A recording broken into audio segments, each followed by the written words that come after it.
one thing in common. They both wanted a baby girl. I was really looking forward to having my family. When I got pregnant again, I'm like, okay, this better be a girl. And in September of 2006, each woman would get her wish. A beautiful newborn. And the baby's grandmother was so excited. She put a big sign out in front of the house. But that's where the two women's paths both met and diverged. Because while one would have her baby through a difficult delivery, she had a C-section, so, she was healing from the stitches. The other would resort to more desperate measures. She came out brandishing a knife and a gun. And she said, I want your baby girl.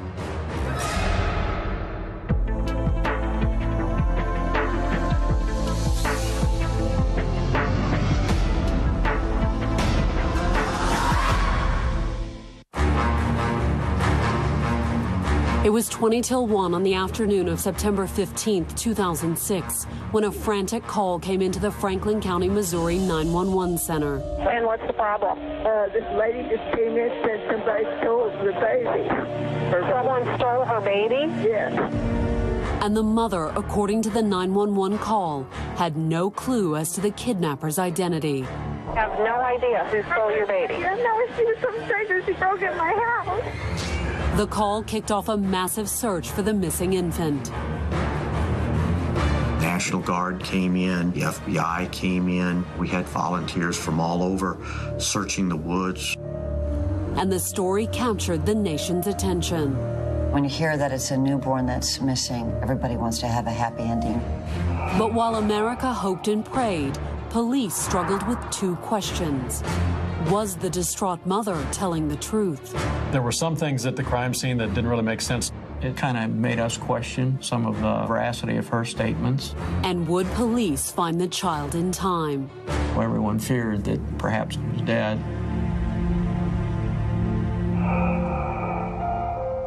In the summer of 2006, 21-year-old Stephanie Woods and her husband James were preparing to welcome a new baby. It would be the high school sweetheart's second child. Son Connor was still in diapers. I wanted a girl the first time, and then it ended up being a boy, and when I got pregnant again, I'm like, okay, this better be a girl. On September 8, 2006, she went into labor at St. John's Mercy Hospital in the nearby town of Washington. After a cesarean delivery, she got the news she'd been hoping for. It was a girl. As Stephanie recovered in the hospital, her mother, Raylene, readied James and Stephanie's house for the homecoming of her new granddaughter, Abby. Raylene was so excited that she put a big sign out in front of the house like so many of us. While Stephanie was also thrilled to finally have the baby girl she always wanted, she still faced several weeks of recovery from the birth. She had had a C-section. She was still very uncomfortable, wasn't back to normal. She was sore and a little crabby, but she's a tough girl. And that September, the entire nation would learn just how tough Stephanie Woods was. 7 days after the birth of her daughter, Stephanie Woods was gradually making the difficult adjustment to mother of two. Even though it's only a week in at this point, we had a routine that, we had to do. When the baby's hungry, the baby's hungry, it's gonna eat. James was at work. Connor was in his playpen. And week-old Abby had just fallen asleep in the crib when Stephanie laid down to grab a quick nap. I was tired, but I think the adrenaline of a new baby will kind of keep you going, even if you haven't seen sleep in a month. Stephanie had barely drifted off when a woman she'd never seen before walked through the front door. She was halfway in before Stephanie realized what was happening. When you're caught off guard, as I was at that point, I just was kind of looking for, what do you want? What can I help you with? The woman said her car had broken down and asked to use the phone. She handed the woman the phone, and then the woman said that she needed to use the bathroom. And so the woman went into the bathroom. But when she re-emerged a few minutes later, she was no longer holding the phone. She came out brandishing a knife and a gun. And that's when the woman waving the gun revealed the real reason she'd come barging into Stephanie's living room. She told Stephanie, I'm here for your baby girl. And those are the words that Stephanie will never, ever forget. The woman was after 7-day-old baby Abby, the little girl that Stephanie had always wanted. Obviously, Stephanie didn't want to have anything to do with that, and there was quite a struggle. It wasn't exactly a fair fight. Stephanie just had a C-section, and so she was recovering from the stitches. She, I'm sure, shouldn't have been very physically strong at that time. And while the assailant was armed, she never fired the gun. She did, however, use her knife. Stephanie was stabbed above her left breast.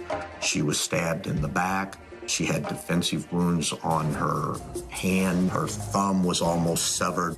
1-year-old Connor witnessed the entire attack. He saw things that he should have never had to see at his age. Overpowering Stephanie, the woman with the knife forced her into a chair. Then, after tying Stephanie up, the woman took the knife and slashed the struggling mother's throat. Stephanie Woods wasn't about to give up, however. All you got to do is put yourself in that position. You know, imagine that you've got a 5-day-old child at home and somebody comes by and snatches that child from you. Stephanie freed herself from the chair and grabbed a knife from the kitchen table. But the woman overpowered her and choked her until she passed out. Then she grabbed Stephanie and Connor and shoved them into the bathroom. She locked her in the bathroom and took the baby, leaving the little boy in the house alone with the mom passed out. Perhaps 20 minutes passed before Stephanie regained consciousness. Connor's crying woke her. He had had blood on him. So for me, I didn't even really look at my injuries. I mean, I could feel the pain, but it was more on him. Is he okay? The toddler was unhurt. But what about the baby? And then it hit me, Abby's not here. She was gone, taken by the woman with the knife. Not only that, the kidnapper had also taken the phone. Stephanie realized there was only one thing to do. She picked up her screaming son and stumbled out the door. She managed to carry Connor from her house to the next neighbor's house, which was not immediately next door. It was a miracle that she didn't bleed out as she was running the long distance away to the house to get help. Although according to Stephanie, there was nothing miraculous about it. I'm a mom. I mean, that's as simple as it is. I needed that other part of me, which was her. And she was going to get help for her children, whatever it took. She walked up the road barefoot. It's a gravel road. She's the strongest person I know in this world. She had a baby, cesarean. She had her throat cut. She was stabbed in the back. And my daughter found the strength to walk probably the length of 3 football fields to safety. And if that ain't strength, I don't know nobody that can do that. The neighbor dialed 911. 911, what's your emergency? This lady just came in and said somebody stole the baby. Someone stole her baby? Yes. Then, with sheriff's deputies and an ambulance on the way, Stephanie took the phone and made a desperate plea. I just need somebody to find. Okay, ma'am, we've got people coming. Among the first at the scene, Deputy Matt Corbett drove straight to the Woods' residence. Missouri State Highway Patrolman had arrived at her location, so we knew there was somebody with her. Entering the blood-spattered living room, Corbett confirmed that the kidnapper and baby Abby were long gone. But where? Highway 47 runs in front of the victim's residence. That's a state highway, and somebody could have just been going through and grabbed the child and took off. Was it a random kidnapping? And if so, how did Stephanie's attacker know she had an infant at home? There was a sign in Stephanie's front yard welcoming the new baby. Meanwhile, at the neighbor's house, detectives questioned Stephanie while EMT struggled to save her life. Lieutenant Detective Subkey was getting an interview with her literally in the back of the ambulance. I got a brief description of what happened because the ambulance was really wanting to get her out. And the crying toddler Stephanie still clutched in her arms further complicated the interview. He wouldn't have anything to do with any of the cops. He was scared of them. I'm sure he was pretty shaken up considering what he had witnessed. Stephanie was also shaken up. I remember being upset and crying, but I was more just in kind of a state of shock because I was like, okay, this is happening to us. We are going through this. But what exactly had happened? All she could give the investigators was a short summary of the kidnapping and a vague description of her knife-wielding attacker. She described her as a white female, heavy-set, long, dark hair, had a ball cap, approximate age between 30s to 40s. When Stephanie's mother, Raylene, arrived on the scene, she did what she could to comfort her daughter. I just wanted to reassure her we were getting her back. Matter of fact, I pretty much promised and guaranteed we were going to get her back. But she seemed pretty desperate and confused. Suffering multiple stab wounds, she was also in grave physical danger. Not long after Raylene arrived, a medevac helicopter was hovering overhead, summoned by the EMTs on the scene, who feared Stephanie wouldn't survive a long drive. Quickly transferred to the chopper, Stephanie was airlifted to St. John's Mercy in Washington, Missouri, the same hospital where she had given birth to baby Abby a week earlier. I remember being upset and crying, but I was more just in kind of a state of shock because I was like, what now? What next? Back at the crime scene, Sheriff Gary Tolke was thinking ahead too. As the helicopter disappeared over the horizon, he turned to Stephanie's mother with an urgent request. They had asked if we had a recent photo, and it dawned on me, well, yeah, I got lots of them. I'm with Grandma. It was the first lucky break in the investigation. Raylene's pictures revealed what could be the crucial piece of information in the hunt for baby Abby. Baby Abby was born with a little strawberry mark on her forehead, a little stamp on her forehead. The birthmark did help a lot because it was something identifiable. At that age, you know, babies change so quickly. The Franklin County Sheriff's Department immediately issued an Amber Alert for baby Abby. And by 6 o'clock that evening, the abduction was the lead story on every local newscast. When I was told by Sheriff Tolke to try to get on the news, he felt that that was pretty important. Help? Yeah. Help. And if you're the one that done it, please bring her back. We don't have no issues with you. We just want her back. Coming up, will a family's anguish turn to anger? You're trained that in these type cases, family members are usually your first suspect. And will the distraction allow the real kidnapper's trail to turn cold? It's my baby. By the early evening of September 15, 2006, police cars and camera crews surrounded the rural Missouri home of Stephanie and James Woods. It was a huge response. There were police officers, federal investigators, and then also television stations and newspapers and radio stations were also there. Following standard procedures, the Franklin County Sheriff's Department had issued an Amber Alert, and baby Abby's family had even made a desperate plea on the evening news. I think they realized because they didn't have a lot and they had no idea where this baby was, that they needed the media to try to get out whatever information they could get out. Barely a mile away, neighbor Rodney Beck may have wondered what all the camera crews were doing down the road, but he didn't have time to check the news when he got home from work. He had more pressing matters to deal with. His wife, Shannon, had just delivered a baby. Her husband left for work one day, and when he came home, there was the baby. Like Stephanie Woods, the baby would be Shannon's second, although Shannon's first baby had been stillborn. The fetus was buried in a little memorial constructed there on the property. In the 6 years since, the St. Louis native and her husband had resolved to try again. And in the spring of 2006, Shannon told Rodney and her family the good news she was expecting. I didn't want to jump into it. I waited. And once I made it to a certain point where I felt like I was safe with it is when I told everybody. Days earlier, Shannon had learned that her sister Maria was also pregnant. Her due date was literally 2 days at that time before mine, and then later on we were the same date. It was an amazing coincidence. And as the two pregnancies progressed in tandem, the sisters kept close tabs on how each was doing. If I had a doctor appointment or she had a doctor appointment, we'd call each other and let us know what was happening. And by the end of the summer, the entire Torrez family was anxiously awaiting Shannon and Rodney's new arrival.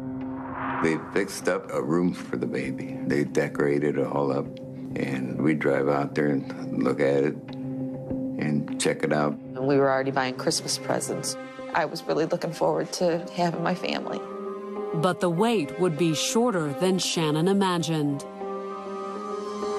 On the morning of September 15th, more than a week before her due date, Shannon started to feel what she believed to be symptoms of false labor. I kind of felt like I was having somewhat contractions, and I thought they were just Braxton Hicks because they really weren't strong and they really weren't close together. Instead of calling a doctor, Shannon went about her daily routine. I walked over to the barn and fed the animals and did all of that. But by the time she'd finished her chores, according to Shannon, the labor pains she was experiencing were anything but false. About the time I came back from the barn, I think I was in full-fledged labor and didn't even really know it. Shannon said she delivered the baby that afternoon at home. That's all such a really vague memory. I remember coming back to my house and feeling like I was in labor and everything. And then I remember holding my daughter. It was kind of Shazam. All of a sudden, she had this infant. But why hadn't she called her husband? Why the surprise? The whole story seemed strange. He started suspecting something, but, really wasn't certain. After all, Shannon had gone into premature labor before. Luckily, it seemed there'd been no stillborn this time. Instead, Shannon had a beautiful daughter that she'd named Millie Mae. And while she doted over the newborn, her husband captured the happy moment. That's my baby. Shannon claimed the child as her own, but was it? As she put Millie Mae to bed that night, barely a mile away, police were already searching for Stephanie Woods' missing daughter. Although even as they combed the crime scene for clues, investigators were starting to wonder, did the mysterious knife-wielding kidnapper even exist? You're trained that in these type cases, family members are usually your first suspect that you look at, which is what we did. Why would someone in the family want to harm the infant? While police couldn't pinpoint a motive, there were aspects of Stephanie's story that weren't adding up. Stephanie never indicated that this person drove up, that she heard a vehicle, saw a vehicle, or anything like that, which was kind of peculiar. Being close to a state highway like that, right along a state highway, you would think if somebody's going to abduct a child, they would pull in, do the abduction, and then they would leave. Was Stephanie covering for someone? Or was her whole story of being attacked, tied to a chair and stabbed, simply made up, right down to self-inflicted wounds to add credence to her story? After all, Stephanie certainly wouldn't be the first mother who faked an abduction to cover something far worse. They continued on the path that she may have been the person who did this to her daughter. And so that didn't entirely rule her out. Questioning Stephanie further would have to wait, however. She was still recovering from surgery. That evening, investigators turned to her family instead. It was traumatic for everybody, and law enforcement is supposed to be there to help, but then we have to ask questions that are kind of incriminating, or leading towards the family, and that's really tough to deal with, but it has to be done. Stephanie's family, however, didn't hesitate to cooperate. They wanted to know what happened that day and everything. I talked to them whenever they wanted me to. Usually when you start to ask those type questions, it's, we've got an attorney, we're not talking to you anymore. But they told us whatever you need to do, do it. James even volunteered to take a polygraph. When you asked him, he readily said, yes, I'll take it. The test cleared James. But what about Stephanie? We couldn't really give her a polygraph. She had the injuries and was in the hospital and really in no shape for that. In the meantime, all Stephanie could do was wait. At that point, they still were kind of targeting me. So I don't think that they wanted to give me too much of an insight on where they were leading. While Stephanie waited, the authorities scoured the woods around the crime scene, and it wasn't long before the search started paying off. A couple hours after we got on scene, we did locate a knife in close proximity to the scene. But did that prove Stephanie's story of a knife-wielding attacker? The investigators, at that point, couldn't be certain. Maybe it might have been placed there as a diversion to keep us out of another area. By Saturday morning, the search had intensified. The Missouri National Guard company out of St. Clair was mobilized, and they did a field grid search of all of the rural areas around the house. We stood next to each other with about 3 feet between each other and just walked a straight line at a real slow, deliberate pace, scanning the ground, looking for any evidence. Stephanie's family also called in reinforcements. Members of the extended family were out everywhere. They were making flyers of the baby, sitting on street corners, passing them out to cars as they went by.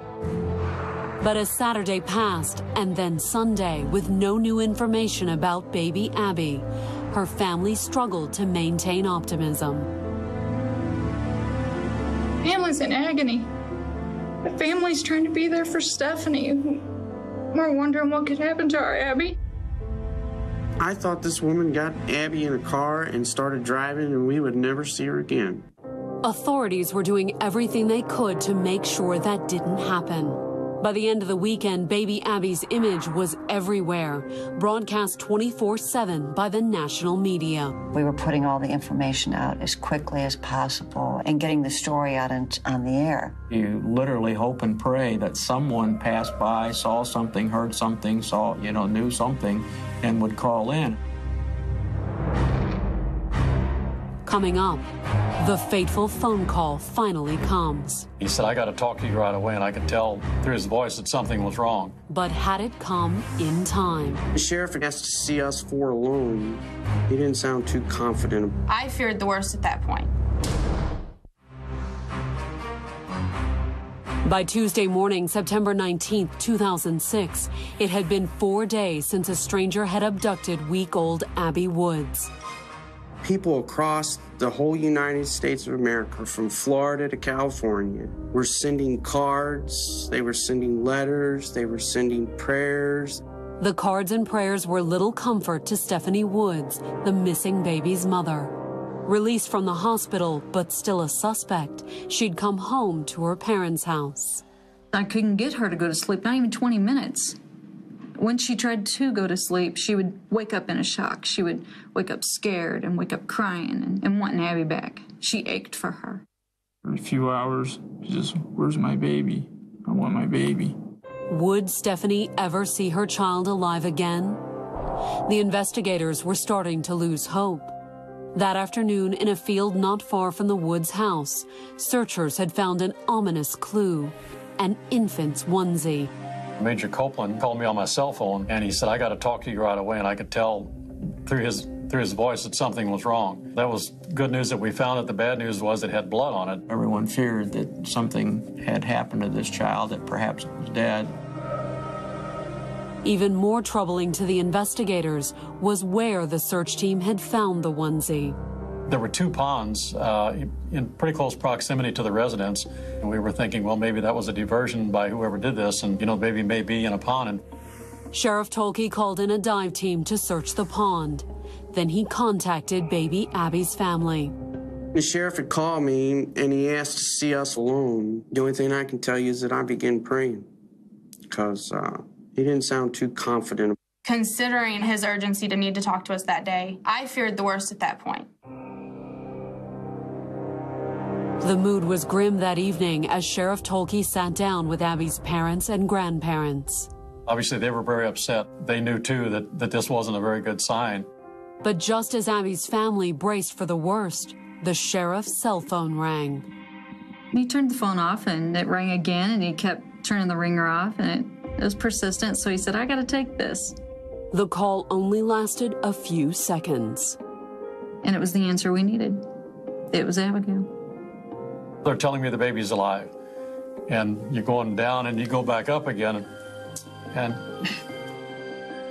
he started crying. Big old Sheriff Tolke started crying. I mean, his heart was in this just as much as everybody's heart was into finding baby Abby alive. The tears spread around the room. We didn't know how to handle the good news. It was the news we wanted, but we still didn't know how to handle it. It's the most wonderful news in the world. And you're overwhelmed. You don't know what to do. The news was the culmination of a chain of events that had started with another phone call more than 48 hours earlier. On Sunday, while police, guardsmen, and volunteers continued to scour the Missouri countryside for baby Abby, Shannon Torrez placed a call to her sister-in-law, Dorothy, in St. Louis. Shannon called her sister-in-law, said she had had a baby, and the sister-in-law finally convinced her to go to the doctor with this baby and get it checked out. Shannon had also asked her sister-in-law for a ride. So on Tuesday morning, Dorothy Torrez had driven out to Shannon's house in Franklin County. As soon as she'd arrived at the farm, however, Dorothy had become suspicious. The sister-in-law realized there that this baby had makeup on her forehead. She had been listening to the media and was aware of Abigail's disappearance, and she kind of started putting two and two together. Shannon's husband, Rodney, by then had also heard the media reports. Shannon's husband had kind of wondered, he thought that the birth was odd, and obviously he knew how close the abduction was. Could Shannon be the kidnapper that was all over the news? Unsure of what to do, Dorothy drove her sister-in-law to the hospital. When they got to the hospital, Shannon went inside. Alone with the infant, Dorothy seized an opportunity. She wiped the makeup off her forehead and discovered a familiar-looking strawberry birthmark. She realized this was this baby that was all over the news and people were searching for. When Shannon returned a few minutes later, Dorothy confronted her. At first, Shannon denied Dorothy's accusation. I think in her mind, this was real. This was the baby that God had given her. Pressed by Dorothy, however, Shannon admitted the baby wasn't hers, but she denied being Stephanie's attacker. Her comment was that she found Abby in a ditch. First thing you want to do is believe her, because maybe this lady left the baby at the side of the road. Whether Shannon had abducted Abby or not, one thing was clear: the baby had to be returned. That afternoon, Dorothy had left the baby with Shannon, but she had started making calls, filling in the rest of the family. We were just sitting watching television, and Maria, my other daughter, had called and said, Mom, are you watching television? I said, yes, we are. She said, Mom, that's Shannon. She says, Mom, Shannon has that baby. Soon the Torrez family had formulated a plan. That afternoon, they'd contacted the authorities. The concern of the Torrez family was getting this baby safely back to her family. There was a real fear once they realized that that baby did not belong to her, that if somebody confronted her, something would happen. So with authorities alerted, the Torrez family and Shannon's husband, Rodney, prepared to abduct baby Abby again. Rodney and I walked in, we talked nonchalant, then we went up to look at the baby, and he held the baby, and then within just a matter of moments, it was like, okay, I need to take the baby.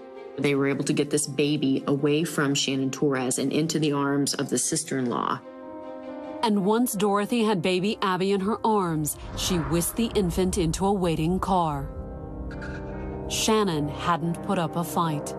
She knew the baby needed to go back. She was very remorseful about what had happened, and she really didn't feel like she wanted to go on in this life anymore. While Shannon struggled with what had happened, her family's thoughts turned to the other baby, the one that Shannon had carried for the last 9 months. We knew that there was a baby, and we wanted to know what happened to that baby. While the mystery of Shannon's baby remained unsolved, baby Abby had been found. That evening, she was rushed to a roadside rendezvous with the authorities.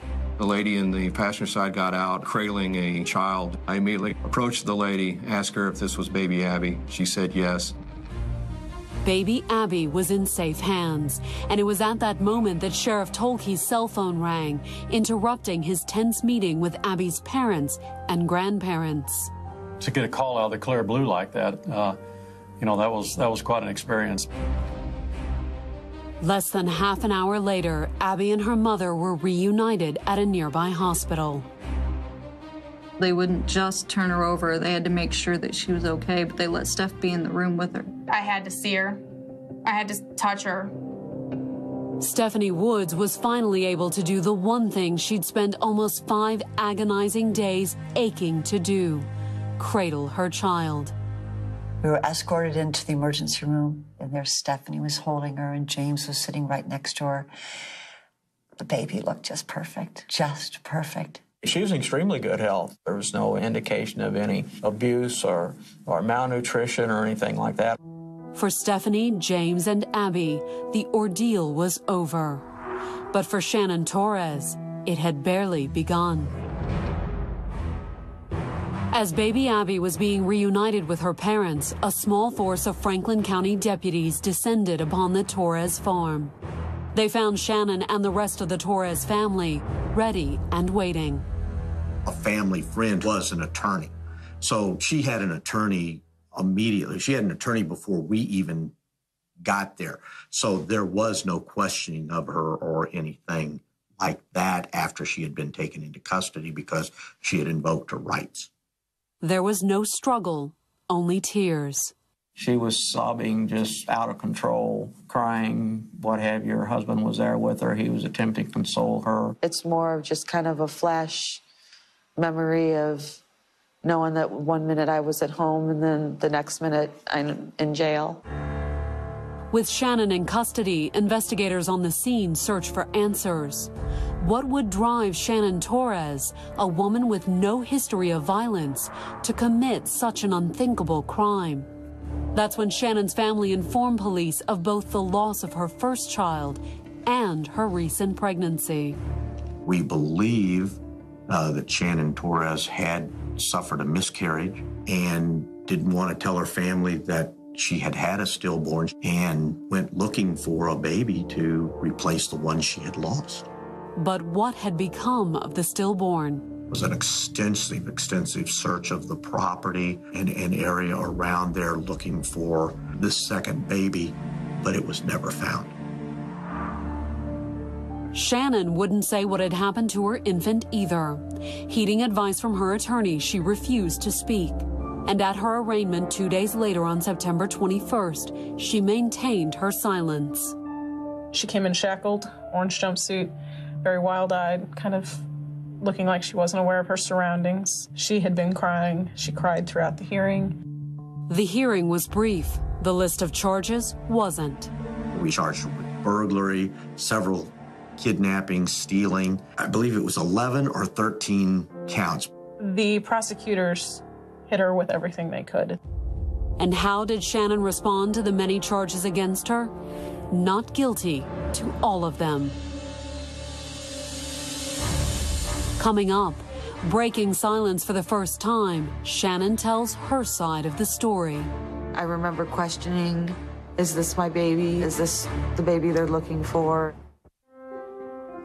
On May 9, 2008, Shannon Torrez once again stood in a Missouri courtroom. It had been almost 2 years since she had entered a not guilty plea for the kidnapping of 1-week-old Abby Woods. There were negotiations and evaluations on mental capacity and whether or not she was able to stand trial, and that really did slow things up and took time. In the end, the evaluations didn't matter. When Shannon arrived in court that morning, it wasn't to stand trial.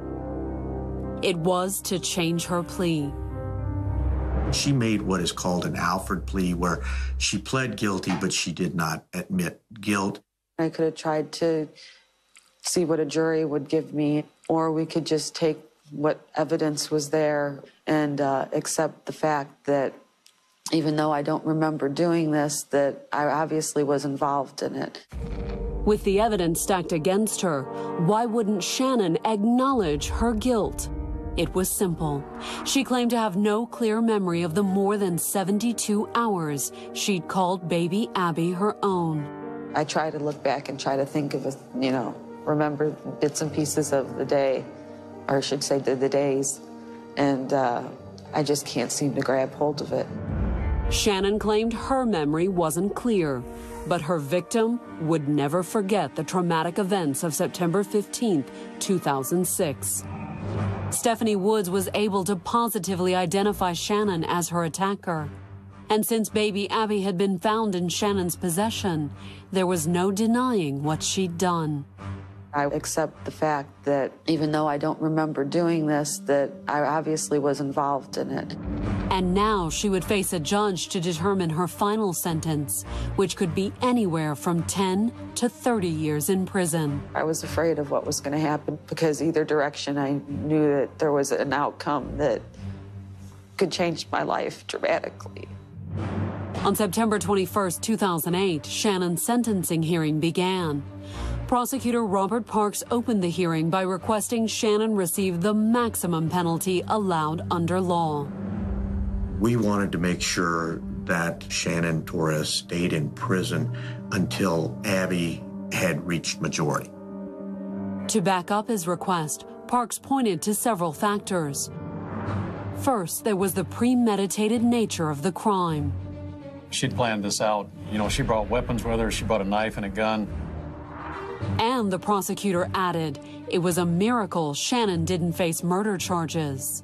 We are very lucky that Stephanie wasn't killed.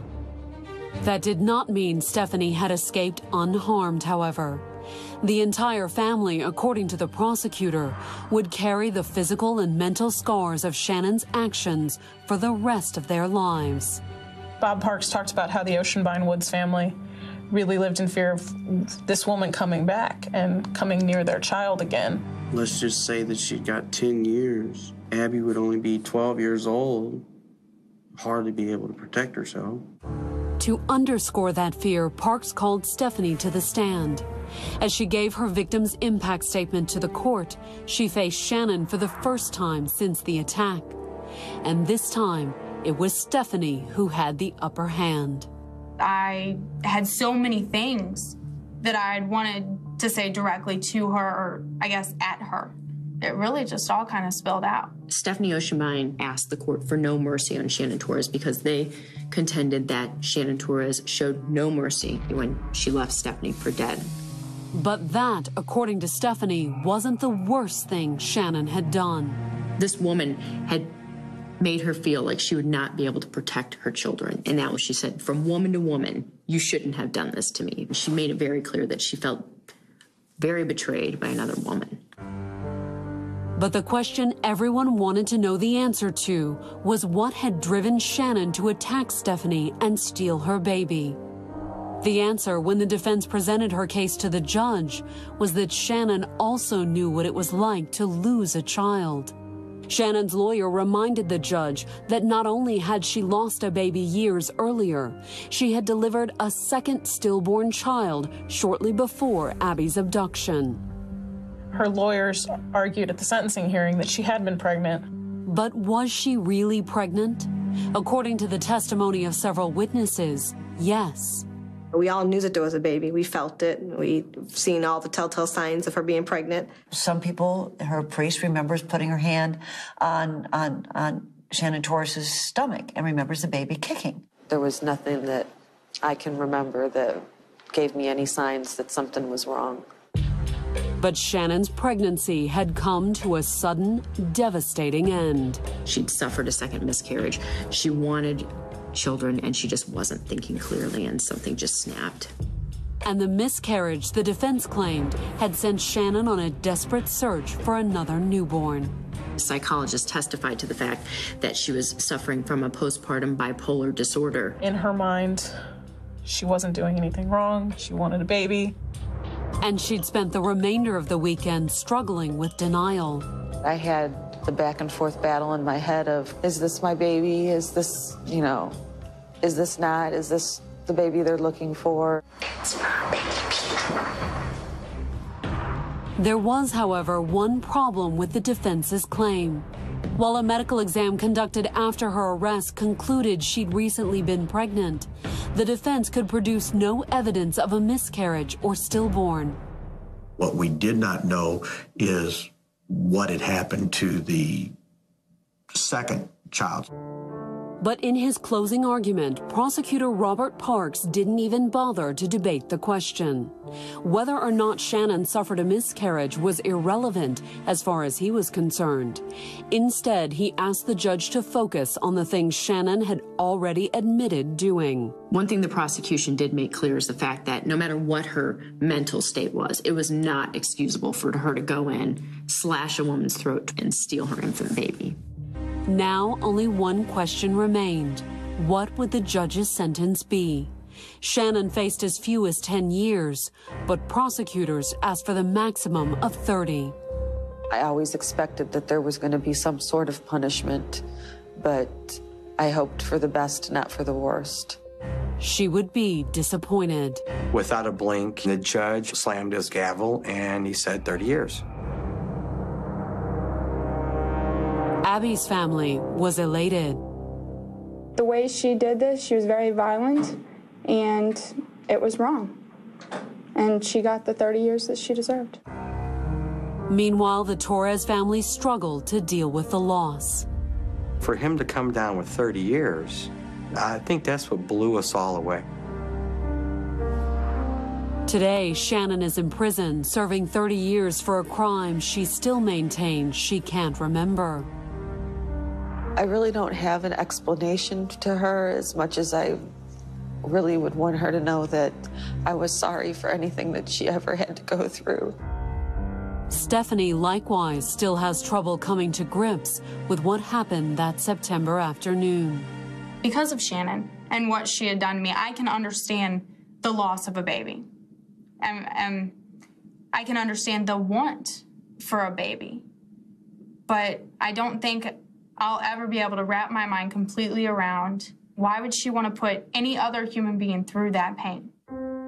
Stephanie not only understands the pain of losing a child, she also knows the joy of getting one back. When she's old enough to understand, James and I will tell her, okay, look, this is how much we wanted you. We fought this hard to get you back.